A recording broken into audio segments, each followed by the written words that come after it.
bien si ella después me los pasa porque yo no tengo todavía el campus y me cuesta un montón el tema de poder entrar a los lugares para recuperar las informaciones. Perfecto.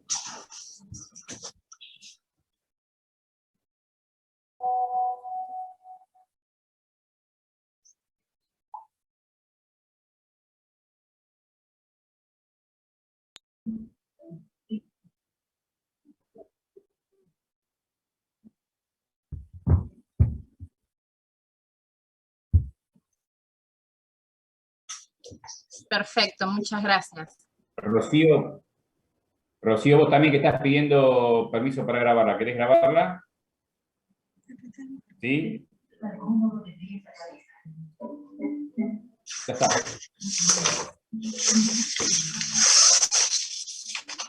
Bueno, creo que no va a entrar nadie más, así que perdón.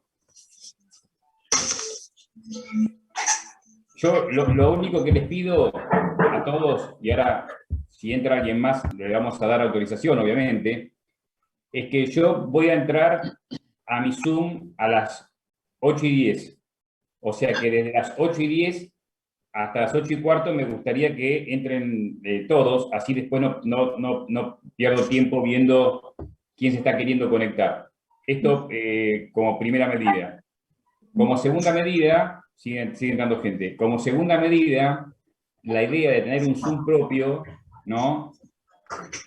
Igual se podría hacer con el Zoom de la facultad, mucho mejor, porque el Zoom propio tiene la característica virtuosa o defectuosa de que tiene un espacio limitado en el tiempo, ¿no? Y para mí es una cuestión que es beneficiosa, porque permite que durante 40 minutos estemos hablando y que después, en ese cerrar el Zoom y volverlo a abrir y volver a entrar, ustedes tienen un espacio de tiempo para descansar, para despejarse un poco la mente y para poder engancharse y ponerse las pilas para tratar de ver la segunda parte de la clase. Yo hice una pequeña introducción cuando nos presentamos.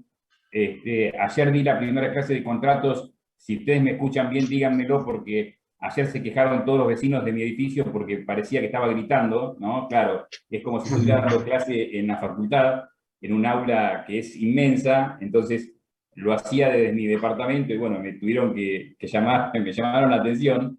Pero bueno, en estos 40 primeros minutos, ustedes tratan de captar cuál es la idea de lo que yo les voy a ir diciendo y en los segundos 40 minutos completamos el tema. Siempre me puede interrumpir para hacer cualquier pregunta, pero Cintia, tenés sonido ambiente y se escucha todo. Apaga el micrófono, por favor. Ahí está. Siempre sabiendo que en la clase siguiente, que es la del jueves, yo igualmente voy a hacer un pequeño resumen. ¿Está? Yo sé que a algunos de ustedes les gusta tomar apuntes o les gusta copiar. Por suerte, Constanza graba la clase y la puede subir, con lo cual la pueden rever. Pero, por otra parte, digamos, si uno tuviera que decirle a ustedes que copien algo, ¿no? Que a veces uno les dice, miren, esto es importante para que tengan como nudo central del tema y les da algunos tips.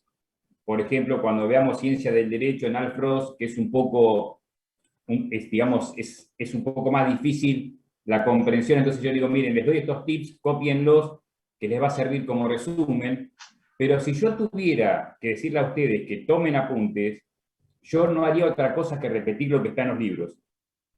Si yo repito lo que está en el libro, la idea de que ustedes participen de una clase me parece totalmente inútil.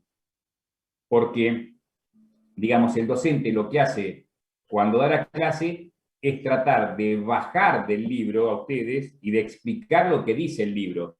Si yo repito lo que dice el libro, para ustedes sería mucho más fácil y perderían menos tiempo. Toman el libro, toman, por ejemplo, Norma y Acción, que es el libro de von Wright, donde está el tema de hoy. También está en el libro de Rodríguez, también está en el libro de Rodríguez, muy bien explicado, pero, digamos, uno puede dar el tema por la fuente primigenia, que es el libro de von Wright, con el soporte aparte de lo que dice el doctor Rodríguez, que lo explica mucho mejor que lo que yo les voy a explicar hoy a ustedes, seguramente el tema. Por eso vuelvo a repetir, porque veo que sigue entrando gente, siendo las 8:22, yo digo, tratemos en lo posible de ser puntuales. ¿Está? Tratemos de ser puntuales, porque si yo estoy dando la clase y yo tengo que ver que están entrando o en la sala de espera, o veo que hay alguien que quiere entrar, digamos, a uno le hace perder el hilo de lo que está diciendo. ¿Está? Bueno, y lo segundo que quiero decir, lo segundo que les va a servir a ustedes en la vida jurídica, que es un poco lo que dije en la clase de presentación, es que es muy importante para nosotros aprender con H, ¿no? La palabra aprender puede ser sin H y con H. Aprender sin H es llenarse de conocimientos.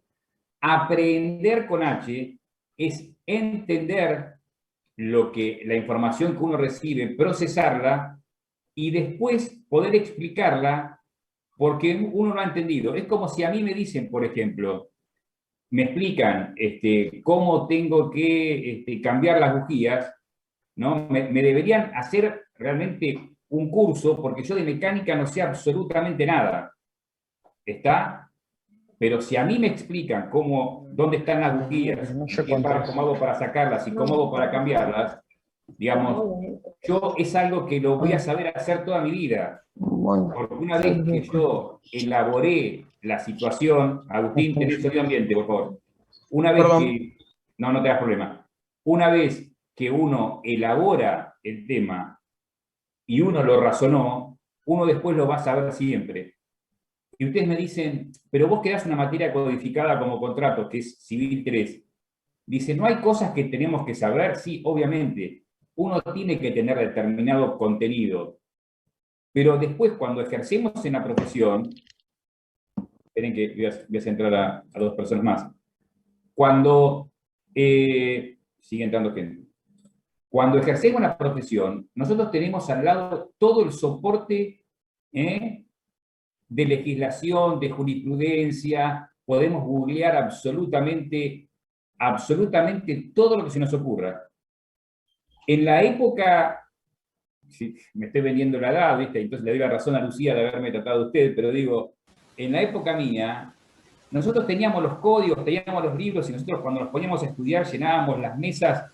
Yo, por ejemplo, he estudiado en algunas materias con el titular de la cátedra, y teníamos las mesas llenas de libros y de códigos, ¿no? Y realmente decía, a ver qué decía, y agarramos un libro, después agarramos otro. Hoy, con el teléfono mismo, podemos googlear absolutamente todo, con lo cual se nos simplifica mucho más. Pero, ¿qué vamos a googlear? Lo que nosotros elaboramos, no la norma en sí. La norma en sí es fácil. ¿Qué dice el artículo 438, por ejemplo, del Código Civil, o 439, que habla sobre el matrimonio y cómo es el convenio regulador del matrimonio cuando uno se divorcia? Es muy sencillo, está en el código.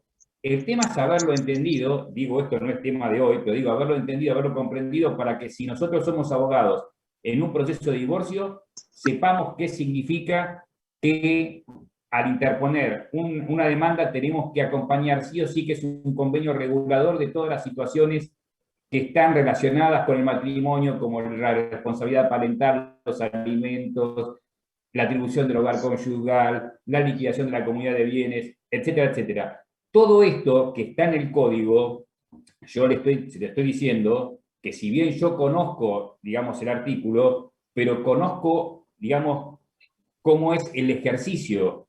Lo he analizado y dicho, bueno, este artículo me dice que cuando yo interpongo una demanda de divorcio tengo que hacer esto, porque si no, la demanda de divorcio, el juez me va a decir, no, mire, primero complete la demanda y después recién voy a dar traslado a la otra parte del convenio regulador porque usted lo hizo mal.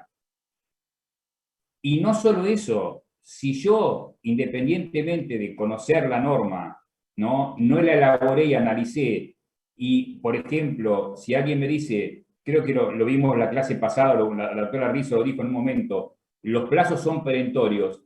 Si yo no entiendo la máxima que los plazos son perentorios, no voy a entender que cuando yo, por ejemplo, quiero realizar un acto procesal válido, lo tengo que hacer en la etapa procesal oportuna, porque si no me precluye la oportunidad. ¿Qué quiere decir algo que está precluido?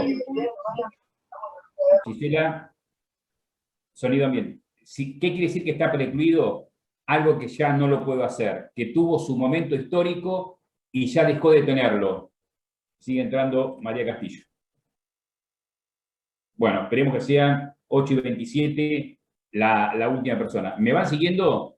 Entonces, uno tiene que tratar de comprender. Yo ahora les voy a dar la primera parte del tema y ustedes, cuando terminen, ya no van a ser 40 minutos, va a ser mucho menos por el tiempo que tardamos en hacer ingresar, ustedes me van diciendo si entienden o no entienden, o con algún gesto, alguna cara, por ejemplo, yo me doy cuenta, ¿no? Así, Gustavo Martínez tiene una cara de aburrido bárbaro, sí.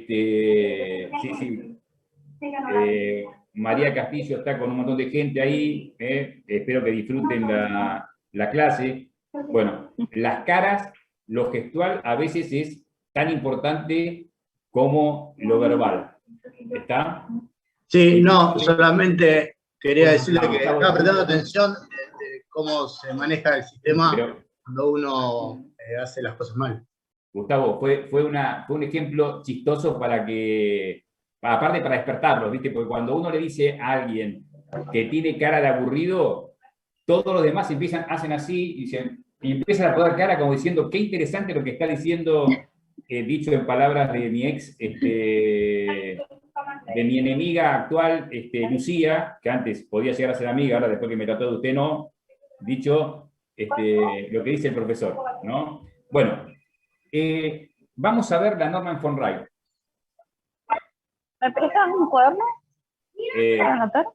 Escuchame, mirá que las promesas pacta sunt servanda, los pactos están para ser cumplidos. Bueno, no sé quién está con sonido ambiente. A ver que si pueden apagar el sonido ambiente porque hay sonido de chicos.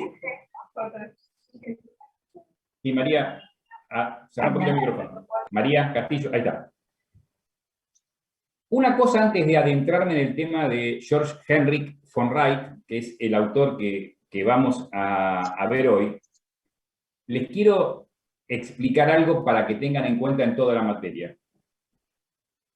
Ustedes cuando ingresaron a la facultad, dice ingreso a la Facultad de Derecho, qué bueno, no tengo ni lengua ni tengo matemática. Perdón, hay otra persona que está ingresando. No tengo lengua ni tengo matemática. Sin embargo, cuando empiezan a cursar la primera materia, y generalmente la primera materia que uno cursa, Teoría General del Derecho, tiene lengua o lenguaje. ¿Por qué? La doctora Rizzo debe haber explicado que como nosotros queremos hacer ciencia del derecho, ¿no? Para hacer ciencia del derecho, primero debemos saber cómo comunicar, porque una de las características, digamos, si yo quiero hacer ciencia del derecho, quiero hacer ciencia. Para hacer ciencia, las bases de la ciencia es el conocimiento científico. El conocimiento, para que sea científico, debe ser general, social y legal. Justamente, la característica social del conocimiento científico quiere decir que el mismo sea comunicable. Para que un conocimiento científico sea comunicable, yo tengo que entender cómo es el lenguaje. Está, por ejemplo, cómo es el proceso de comunicación, que hay un emisor, un receptor, un mensaje, un código, etcétera, etcétera, etcétera. Tengo que saber un poco de semiótica, que es la sintaxis semántica y pragmática. Digamos, yo tengo que tener una serie de conocimientos sobre el lenguaje, que existe un lenguaje natural, un lenguaje artificial que es técnico, por ejemplo, el que utilizamos nosotros generalmente en la abogacía, el otro que es carente de vaguedad y ambigüedad, que es el lenguaje de la lógica artificial. Digamos, nosotros mucho no lo utilizamos porque justamente no tiene problemas de vaguedad, de ambigüedad, no tiene problemas semánticos porque carece de significado el lenguaje de la lógica. Pero digo, todo esto tenemos que saber que nosotros empezamos por el principio.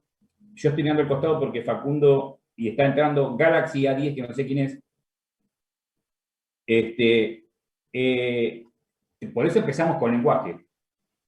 Y el segundo tema, segunda aclaración que les quiero hacer, que si yo ahora les doy a la norma por von Wright, ¿no? No quiere decir que ustedes el día de mañana, cuando den el concepto de norma, digan, y esto va a quedar grabado, Constanza, el día de mañana, Constanza Petty no me va a dejar mentir, va a decir, el doctor Gambini dijo que la norma es lo que dice von Wright. No. Yo lo que les estoy diciendo es cuál es la concepción de von Wright de norma, que no es lo mismo que la concepción que él señala de norma, ni es lo mismo que la concepción de Descartes o de otro autor de norma. A mí, por ejemplo, que siempre me interesó y me gustó mucho, yo siempre digo, en tono de broma, mi amigo Hans Kelsen, Silvia entra, son las 8:33, lo vamos a tener que bajar un punto por cada minuto que lleguen tarde. Kelsen tiene una concepción de norma totalmente distinta. ¿Está? Entonces, lo que ustedes tienen que comprender en este momento es que yo les voy a explicar cuál es la concepción de norma para von Wright. Fíjense si será difícil la ciencia del derecho, ¿no? Que toda ciencia, yo por ejemplo cuando doy contratos, digo, miren, los contratos es así, el objeto, el consentimiento, los elementos esenciales, los presupuestos. Yo no me pongo a pensar acerca de las normas del Código Civil de contratos. Puedo decir que si son inconstitucionales, podré recurrirlas ante la justicia, pero cuando hacemos ciencia del derecho y cuando hacemos teoría general del derecho, tenemos como objeto, ¿cuál sería el objeto de la teoría general del derecho, de la ciencia del derecho? ¿Quién me lo dice?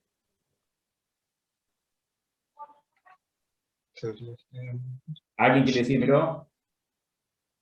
Bueno, yo se lo voy a decir yo, apaguen los micrófonos porque nadie me los prendió. El objeto es el propio derecho. Y si los autores no se ponen de acuerdo acerca de lo que es derecho, tampoco se van a poner de acuerdo acerca, por ejemplo, de lo que son las normas. ¿Está? Entonces, tengan en cuenta que yo les voy a explicar lo que es norma en von Wright. Me preocupa hoy que Victoria Krause o Kraus no haya hecho ninguna pregunta todavía, ¿no? La primera estuvo todo el día preguntando, o sea, ya Victoria te voy conociendo. No enciendas el micrófono, ya está. Te voy a dar el gusto en la segunda parte. Bueno, vamos a ver entonces la norma en von Wright. Primero tenemos que ver que, perdón, hay otra persona que es Franco Leroy, por favor, traten de ser más puntuales. Primero que lo que von Wright ve es que la palabra norma tiene varios sinónimos, ¿no? Y mucho más en el idioma que él maneja, que es el inglés. Por ejemplo, patrón, modelo en nuestro idioma, o estándar en el idioma inglés, tipo, type, reglamento, rule, regla, ley, law, ¿no? Y dice que, y nosotros lo vemos, que el campo de significación de la palabra norma es un tanto heterogéneo y con fronteras vagas, por lo que entonces von Wright se pregunta, ¿es útil o es inútil hacer una teoría general de las normas si en realidad ese campo de significación es tan amplio, ¿no?, que parece que estuviera yo describiendo cosas distintas? ¿Está?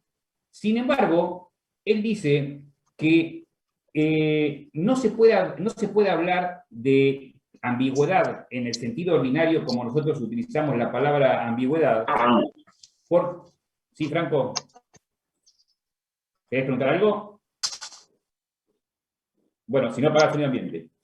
Sino que, digamos, todos los significados de la palabra norma tienen relaciones lógicas, por lo cual, al tener esas relaciones lógicas, no se puede hablar entonces de ambigüedad en este sentido ordinario. El primer significado, o el más importante que nosotros vemos de la palabra norma, es law o ley en español, ¿no? ¿Qué leyes encontramos nosotros cuando hablamos en términos generales? Cuando decimos ley, por ejemplo, ¿no? ¿Qué se le ocurre a uno? Y a uno se le ocurre, por ejemplo, hablar de las leyes del Estado, la legislación como la que emanan en nuestro caso, del Congreso. También podemos hablar de las leyes de la naturaleza, también podemos hablar de las leyes de la lógica, ¿no? Entonces, lo primero que va a hacer von Wright es comparar lo que son las leyes del Estado con la ley de la naturaleza. Dice que, si bien son cosas muy diferentes, lo que es, y ahora vamos a ver por qué, la ley del Estado con la ley de la naturaleza, dice que no es casualidad que las dos se identifiquen con el mismo nombre, ley. ¿Por qué? Dice, porque se remonta al origen del pensamiento, digamos, y las dos grandes vertientes que hay, o que hubo en el pensamiento, que es la griega, donde en Grecia se hablaba de un orden armonioso, lo habrán visto o lo verán en derecho político, que es la polis, o la ciudad-estado. Entonces hablaban del concepto de cosmos, con K, ¿no? en griego, y en contraste, la otra gran posición ideológica respecto a cómo se concebía, digamos, el Estado, es la concepción hebrea, que hablaba de un Dios, ¿no? Que era el que regía mediante su voluntad no solo las cuestiones del mundo, sino las cuestiones del universo, y un rey mundano, la concepción de rey mundano, se acercaba o se asemejaba a esta concepción de Dios como director del universo. Ahora bien, ¿cómo separamos? Y decimos, porque al principio dijimos, miren que son muy diferentes las leyes de la naturaleza de las leyes del Estado. ¿Cómo hacemos para separarlas? Es muy sencillo. Si ustedes observan, por ejemplo, yo digo, caliento una barra de plata y la misma se dilata. Caliento una barra de oro y la misma se dilata. Caliento una barra de hierro y la misma se dilata. Yo digo, todos los metales frente al calor se dilatan. Esta es una ley de la naturaleza, por ejemplo, ¿no? Digamos, no me pregunten a mí muchas leyes de la naturaleza porque desconozco muchas, el enunciado de muchas, pero por ejemplo que la ley de Arquímedes, ¿no? De desplazamiento del volumen del agua que descubrió cuando estaba en la bañera, ¿no? Ustedes saben, esperen que en 10 minutos se acaba la reunión, después salimos y pasamos a otra. ¿Ustedes conocen la historia de Arquímedes? A menos con la cabeza, hagan sí o no. No. El rey le dice a Arquímedes, ¿no? Le dice, miren, le encargué a un orfebre que me haga una corona.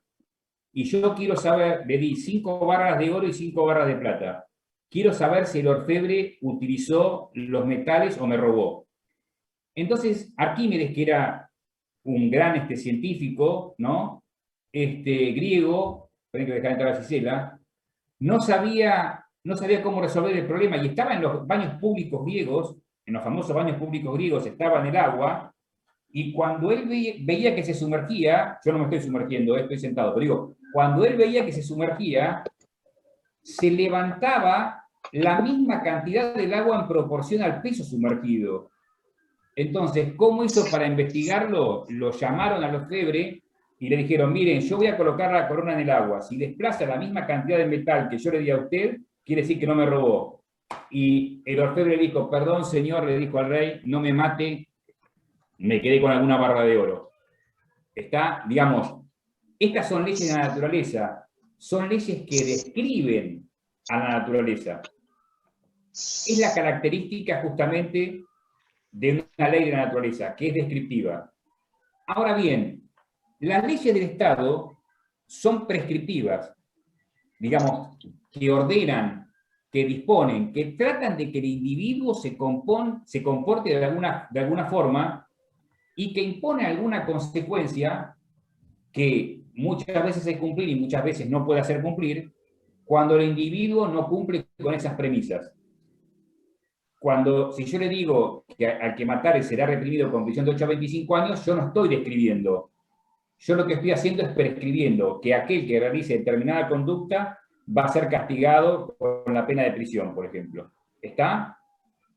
¿En qué se diferencia una y otra? Que a la ley de la naturaleza, digamos, hay un principio de causalidad. El principio que rige las leyes de la naturaleza es el principio de causalidad, o sea que hay una causa-efecto. Yo no puedo cambiar la ley de la naturaleza. Yo no puedo decir a partir de ahora los metales no se dilatan frente al calor. O sea que los hombres no dictamos las leyes para que la naturaleza se comporte de una forma, sino que los hombres hacemos leyes observando y describiendo cómo se comporta la naturaleza independientemente de lo que quiera el hombre. ¿Se entiende? Si yo caliento el agua a más de 100 grados, el agua se va a evaporar. Yo no puedo decirle a la olla, no, ojo, el agua vos te quedás ahí y se queda hasta la última gota y no se va a evaporar, porque no me van a hacer caso. Porque yo únicamente lo que hago mediante la ley es describir cómo se comporta la naturaleza sin que yo tenga incidencia en ese comportamiento. En cambio, las leyes del Estado, que son creaciones humanas, ¿no? Son disposiciones de una o varias personas para que las personas se comporten de determinada forma. De esas disposiciones, yo puedo cumplirlas o no cumplirlas y someterme a la consecuencia que dispone la legislación. ¿Está? ¿Yo puedo cambiarla? Sí, a diferencia... Sí, perdóname.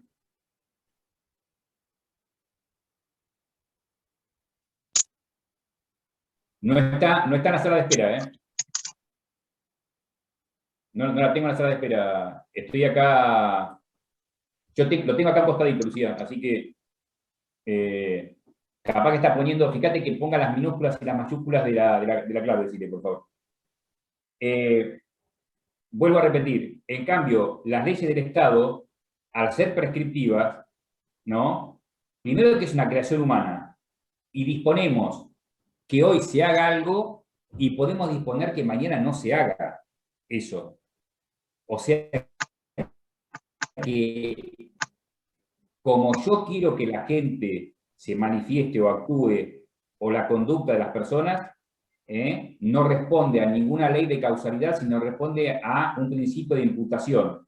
La norma imputa a un individuo algo, tiene que comportarse de esta forma. De hecho, el año pasado ha habido una discusión legislativa muy importante, que fue la despenalización de la interrupción del embarazo, ¿no? Que independientemente de nuestro pensamiento acerca de eso, yo siempre estuve a favor de la despenalización, pero sin embargo, antes de la ley, yo decía que era un delito. ¿Por qué? Porque el Código Penal lo tenía entre su tipología y decía que será reprimido con prisión aquel que interrumpa voluntariamente un embarazo. La misma conducta puede ser en algún momento prohibida o en algún momento puede ser permitida. Con lo cual, vuelvo a reiterar que lo más importante en este aspecto es que nosotros decimos que las leyes de la naturaleza son descriptivas y por lo tanto nosotros respondemos a las leyes y no a las leyes a nosotros, y las leyes del Estado son prescriptivas, con lo cual la gente debe corresponderse con la ley, si no el Estado va a prever una consecuencia para aquel que incumpla. ¿Se entendió esto? El tercer núcleo de significado que encuentra von Wright respecto a las leyes son las leyes de la lógica, ¿no? ¿Cuáles son? Una ley de la lógica, por ejemplo, es que una proposición no puede ser verdadera y falsa al mismo tiempo. ¿Está? Se llama la ley de la contradicción, porque si una proposición es verdadera y falsa al mismo tiempo sería contradictorio. ¿Está?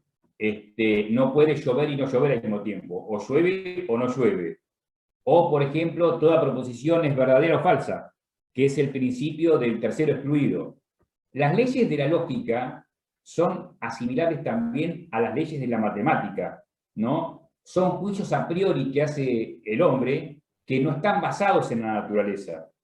No hay ninguna correspondencia en la naturaleza, sino que son juicios a priorísticos.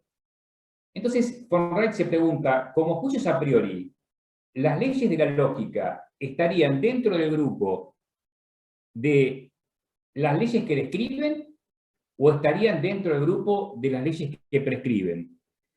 Entonces él dice que como son juicios a priori, aparentemente diríamos que las leyes de la lógica serían prescriptivas en el sentido, escuchen bien, que nos estarían diciendo cómo debemos pensar correctamente, o sea, que acá vuelvan arriba, leyes del Estado. Las leyes del Estado dicen cómo se deben comportar los individuos, entonces, y mediante una prescripción. Entonces acá parecería que si la ley de la lógica nos está diciendo cómo debemos pensar correctamente, sería prescriptiva. Pero también las leyes de la lógica enuncia o dicta los enunciados por los cuales nosotros conocemos cómo debemos pensar correctamente, los cuales son verdaderos o falsos, con lo cual tiene un contenido absolutamente descriptivo. Entonces, él dice von Wright, haciendo parangones o haciendo comparaciones, dice que las leyes de la lógica, ¿no?, se pueden comparar con las leyes o con las reglas de un juego. Por ejemplo, con las reglas del ajedrez, ¿no? Entonces, las reglas del ajedrez son reglas claras que dicen que, por ejemplo, al inicio el peón puede saltar 2 casillas, pero después puede mover una casilla, que el alfil se mueve en diagonal, que el ratón se mueve horizontal o vertical. Bueno, no les voy a decir cuáles son las reglas del ajedrez, y que uno, para jugar al ajedrez, debe seguir esas reglas. Las leyes de la lógica nos dicen que si nosotros queremos pensar correctamente, también debemos seguir esas leyes. Lo que pasa es que algunos han sostenido que la consecuencia es distinta, porque si yo no sigo las reglas, queda menos de un minuto, termino y salimos. Si yo no sigo las reglas del ajedrez, yo lo que estaría yendo es en contra de las reglas y por lo tanto no estaría jugando al ajedrez. En cambio, si yo voy en contra de las leyes de la lógica, yo entro en pugna con la verdad, que es algo todavía mucho más complicado. Bueno, salimos y volvemos a entrar porque se está por acabar el Zoom.